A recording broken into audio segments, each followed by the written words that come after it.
rasa sakit yang buat saya pertama. Satu hal itu rasa sakit. Kedua itu memang lingkungan saya. Lingkungan saya itu memang lingkungan yang seperti itu. Artinya pada saat tahun-tahun itu tuh narkoba itu ada di mana-mana. Jadi saya makan, begitu saya makan hilang memang sakit giginya. Jangka waktu panjang saya tidak menggunakan lagi, tapi pada satu saat ditawarin lagi, terus ditawarin teman.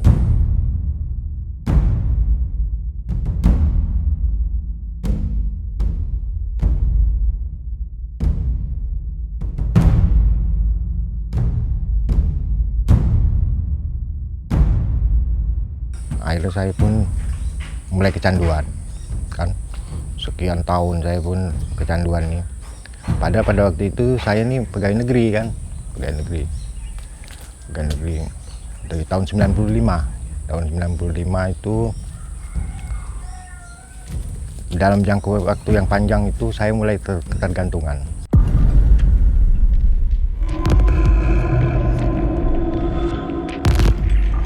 Saya sebenarnya sadar itu dampaknya akan bahaya bagi diri saya kan. Sadar, pertamanya sadar. Tapi keterbatasan saya, terus ketidakpaham saya terlalu banyak tentang narkoba itu, bagaimana dampak lanjutannya itu tidak saya tahu ya. Dan pergaulan itu sudah luar biasa meluas masalah narkoba itu.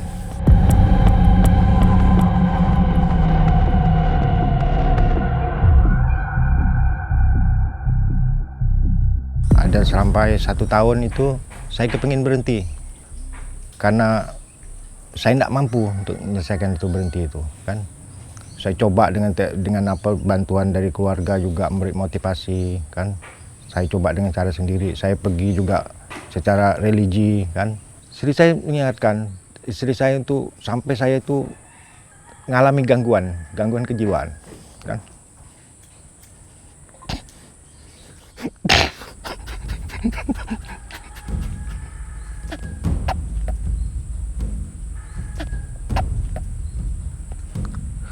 Di rumah sakit jiwa 2 kali saya diantarkan sama istri saya ke rumah sakit jiwa kan.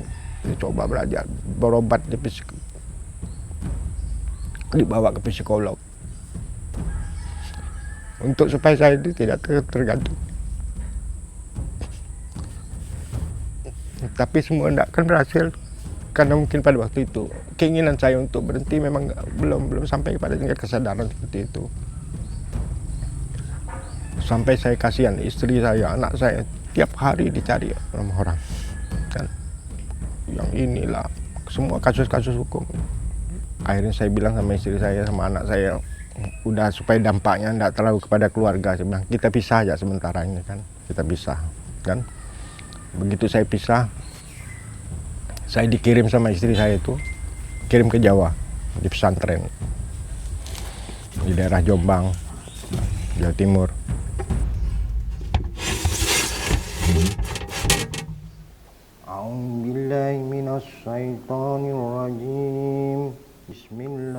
Sembuh pada saat itu 3 tahun.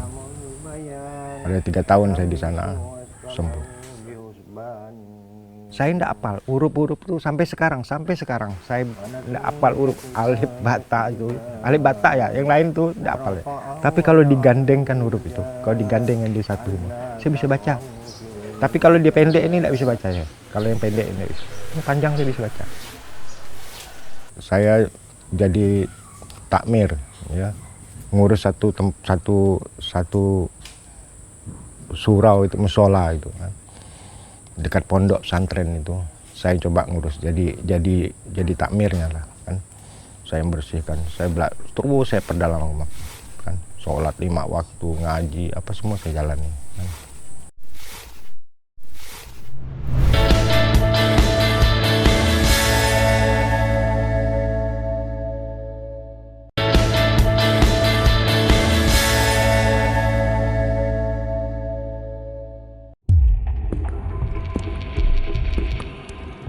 Pulang ke Pontianak lagi. Setelah pulang ke Pontianak, ternyata saya masih ketemu teman-teman yang lama.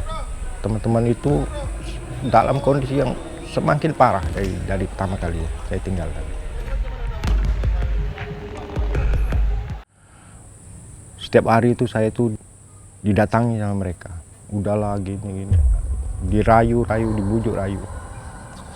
Ternyata memang orang yang kalau udah pernah pakai narkoba ini sulit memang kalau dia untuk menghindari kalau dengan bujukan-bujukan. Jadi komunitas itu seharusnya saya udah meninggalkan itu. Saya harus keluar dari komunitas itu. Saya tidak berteman lagi dengan teman-teman yang seperti itu. Tapi keadaan tidak memungkinkan saya untuk mengelak. Akhirnya saya pakai lagi.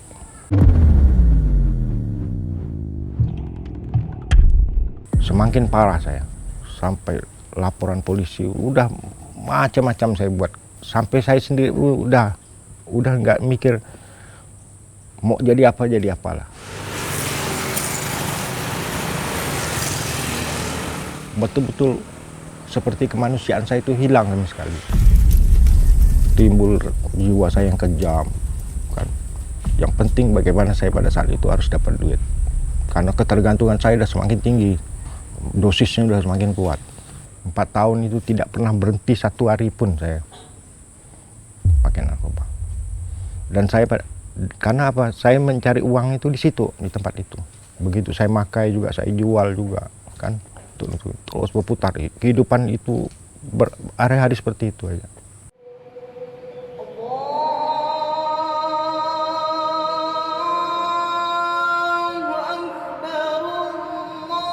Saya pada saat itu tengah berjalan, nggak tahu bagaimana saya jalan itu, saya singgah di masjid, kan. Singgah di masjid itu, saya dengar azan itu, saya berhenti. Tapi saya tidak sholat, saya berhenti, saya tunggu aja. Saya pun berpikir kembali, timbul itu ada renungan itu. Dan pikiran saya, mau kemana saya terakhir ini? Mau kemana lagi? Kan? Itu terus jalan pikiran, mau kemana saya ini kan? Apa yang harus kemana saya? Saya lihat orang sholat pulang dari mulai mereka sholat subuh itu sampai mereka selesai subuh itu, saya masih di depan masjid. Saya perhatikan. Tapi tidak juga membuat saya kesadaran saya betul-betul istilahnya pulih untuk kembali, enggak. Masih juga saya sebentar saya pada saat itu saya sadar begitu saya pun lupa lagi sadar itu.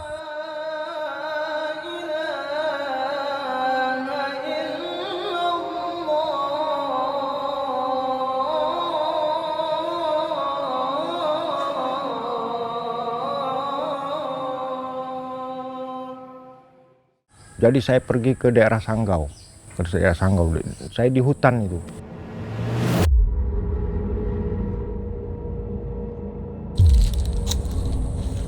Di hutan, bukan lagi, tidak ada komunitas. Saya bikin macam pondok itu, pondok tempat tinggal dari kayu itu, agak tinggi. Buat sendiri.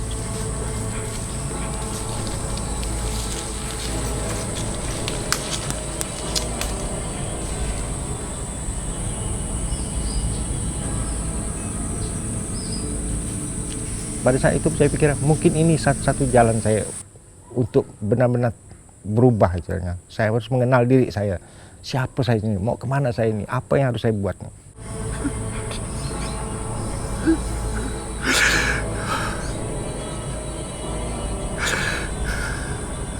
Jadi dalam waktu 2 tahun, 3 tahun, sampai 4 tahun mungkin nggak salah saya lupa di hutan itu.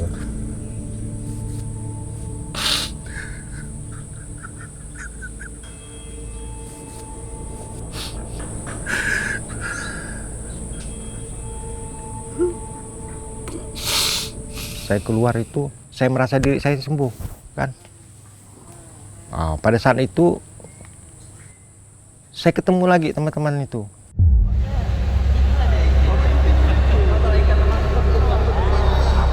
Akhirnya saya terjebak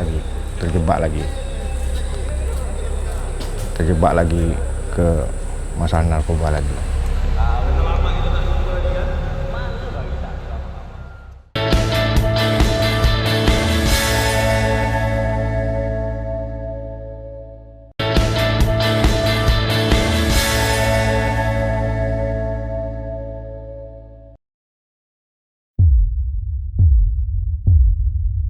Karena pada saat itu pun saya pun kehabisan, udah habis lagi, harta tuh udah tidak sisa lagi kena narkoba.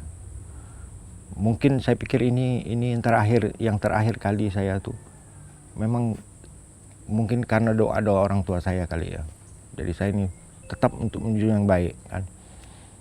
Sampai pada satu saat saya itu tidur. Itu saya tidur itu mungkin ada 3 hari 3 malam lebih kali, karena mungkin sakau badan udah nggak kuat, udah kebanyakan pakai. Dalam tidur itu saya mimpi mati ya. Mimpi mati. Saya ketemu dengan satu orang tua itu, dia panggil saya Cuk, dia bilang, kamu mau tahu enggak rumah kamu, kata dia.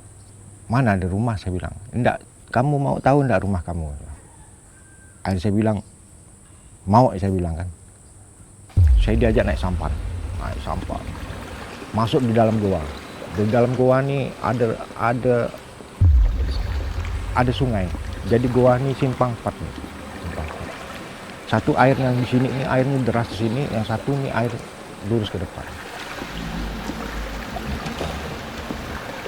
Jangan berpaling, kata orang tua itu bilang. Saya pun tidak panik, saya terus kayuh terus sampan itu sampai laut nyebrang ini macam mau begitu air di sini, ini air di sini kan. Jadi melewati air yang di bawah lebih deras dari air ini. Begitu loncat sampailah pada satu tempat. Saya tidak pakai baju, saya perasaan pada saat itu. Dia tunjukkan saya, mana rumah saya bilang. Tunggu sebentar, ya. Tengok. Sekali tidak lama saya lihat, ditunjukkan saya rumah. Ini rumah kamu. Saya pun termenung lihat. Cantik benar rumah saya. Rumah itu seperti tingkat tangganya itu tinggi sekali tangganya. Saya lihat lampu itu seperti bulan itu bergantung-gantung lampu itu. Saya bilang saya mati kali ini. Terus itu saya dikasih amalan itu, suruh baca kulhu. Kamu jadikan kulhu itu amalanmu, kamu jadikan kulhu itu hidupmu, kamu jadikan diri kamu itu kulhu. Kamu pokok kulhu lah. Sampai pada suatu saat dia bilang, kalau kau mau ingin ketemu aku, kau baca kulhu, kau meditasi diri kau jadikan dirimu kulhu, baru kau bisa ketemu aku. Dalam pikiran saya pada saat itu, mati kali aku nih, udah mati. Sampailah saya itu terbangun dari tidur.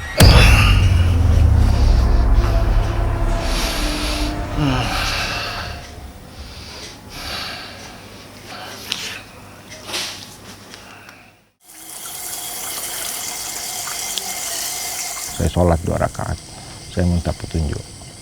Allah, saya bilang, kalau memang saya ini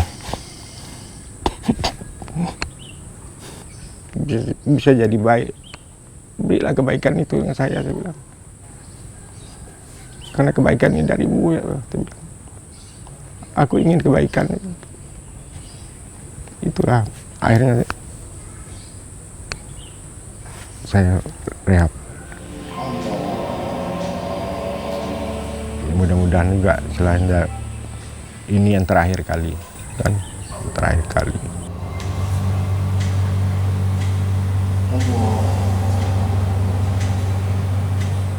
Mungkin ini saya harus tobat, saya harus kembali lagi. Saya harus benar-benar istilahnya menjadikan diri saya ini saya sebenarnya. Apa sebenarnya ini? Saya terus termenung, kan? Sampai saya terus baca Al-Quran terus. Sampai saya pernah ngamalkan itu, baca itu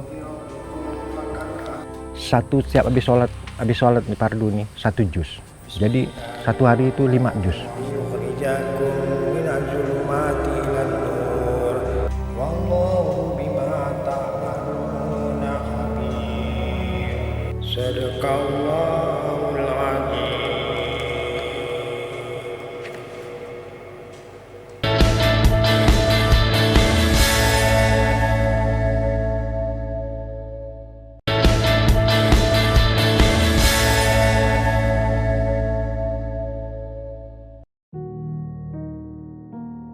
Tahun 95 tuh Itu karena kasus sudah terlalu banyak dah. Kepedulian keponakan saya pun dengan saya itu begitu kuat dia kan. Sampai dia akhirnya saya direhab.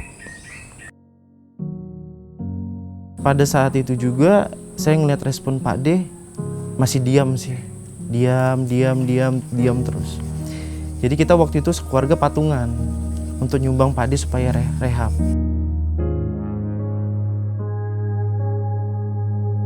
Pada saat itu juga saya urus semua apa yang Pak D inginkan, pokok tuh supaya Pak D saya tuh semuanya itu bisa dibilang tuh ya cepat sembuh lah.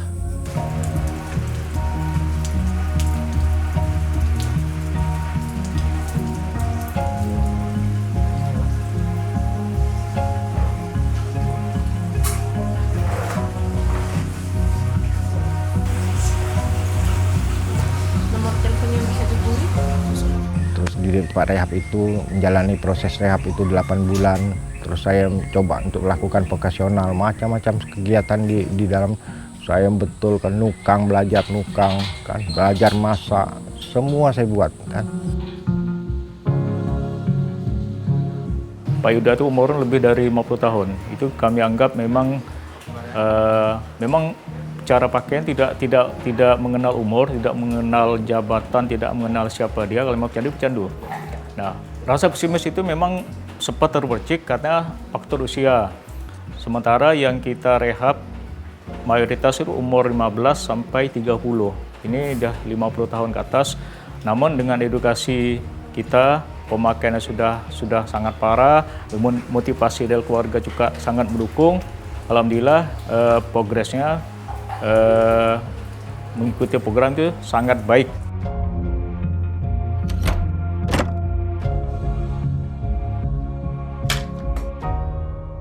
Pada waktu bagian kitchen saya belajar masak kan. Pada waktu housekeeping tuh bersih-bersih rumah, saya belajar nyapu apa semacam lah kan. Kembali pada bagaimana kita berproses itu tadi itu. Pas bagian landscape nih nyapu ruangan, nyapu halaman, bersih halaman, buang sampah, macam-macam. Itu memang di rehab itu mengembalikan kita kepada kehidupan sosial masyarakat. Jadi, ternyata kita ini bermasyarakat. Jadi terus itu. Mungkin saya satu-satunya rehab yang nggak jatuh lagi. Habis selesai rehab, betul-betul istilahnya 8 bulan saya selesai rehab, tapi saya ingin minta saya dengan ketua LBM. Saya bilang, Pak, saya enggak mau keluar dulu. Saya bilang, saya biar karena saya pengalaman saya yang lalu-lalu, begitu saya udah sembuh, terus ternyata di narkoba ini ada titik aman. Berikanlah kami kedamaian untuk dapat menerima hal-hal yang tidak dapat kami ubah. Keberanian untuk mengubah apa yang dapat kami ubah. Dia ada titik amannya. Titik aman pertama itu dia tuh 2 tahun. 2 tahun kita tidak bergaul dengan teman yang lama, tidak ada komunikasi. Tapi biarpun dia belajar dari sisi agama manapun, religi manapun, kalau dia masih tetap tidak menjalankan ini, kan pada titik aman ini tetap berteman, pada satu saat dia pasti tenggelam, jatuh lagi. Pribadi itu akan jadi pegangan saya nantinya. Jadi dengan tetap beribadah. Ini orang berikan kepercayaan sebagai orang yang dituakan. Aku harus gunakan kepercayaan ini kan untuk mengembalikan kepercayaan itu. Karena kepercayaan itu dalam diri saya sudah hilang sama sekali. Nggak ada kepercayaan. Jangankan orang lain mau percaya. Saya sendiri nggak pernah percaya dengan diri saya lagi. Udah benar-benar sudah hilang segala-galanya. Disitulah saya menemukan titik akhirnya di tempat rehab itu kan. Kepercayaan kan. Percayaan itu sudah ada dalam diri kita. Cuma kita munculkan. Bagaimana kita memunculkan? Assalamualaikum warahmatullahi wabarakatuh.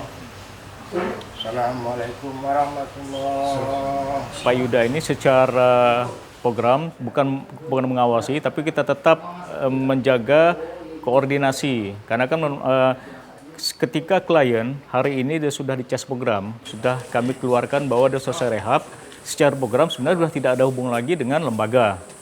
Hitam di atas putih. Nah, tapi tanggung jawab moral lembaga kita dengan orang tua semacam kita masih berhubungan.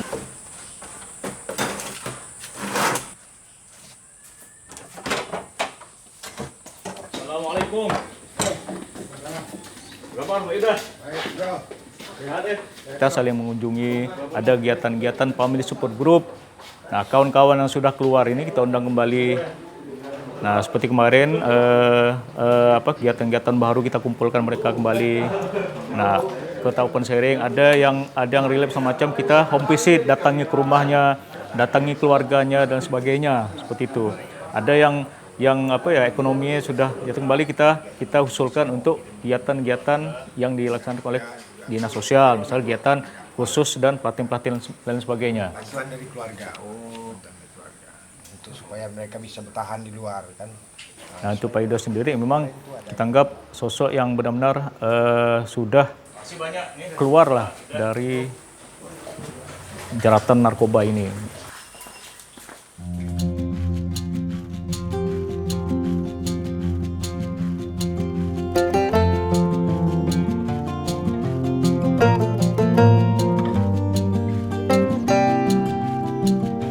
Kita sekeluarga mengucapkan terima kasih juga karena ini sesuatu yang luar biasa, puluhan tahun Pak Ade memakai barang itu.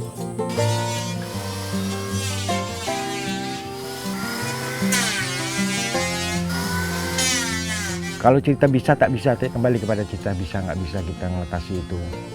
Itu sebenarnya bukan masalah. Kita ini mau atau tidak kita meninggalkan itu, mau atau tidak kita berhenti. Itu masalahnya di situ. Tanamkan kemauan yang kuat dalam diri kita dulu, bahwa kita mau meninggalkan itu. Kita pasti bisa. Kalau bisa itu pasti bisa. Untuk Pak Ade yang lainnya, jangan sampai terulang ini kembali karena memakai narkoba itu sangat tidak baik. Karena itu sangat merugikan bagi diri Anda sendiri dan juga pikirkanlah keluarga-keluarga kalian. Sekarang keluarga alhamdulillah mulai mau udah, saya biasa tidur di rumah sana kan. Udah komunikasi, kalau kadang keluar jalan makan. Cuma kan ada prosesnya artinya kan harus saya sadari bahwa kepercayaan itu tidak mudah bisa kembali, itu nggak mudah kan. Dan itu saya harus bersabar sampai pada satu saat ketika saya betul-betul sudah baik, saya akan mendapatkan kebaikan.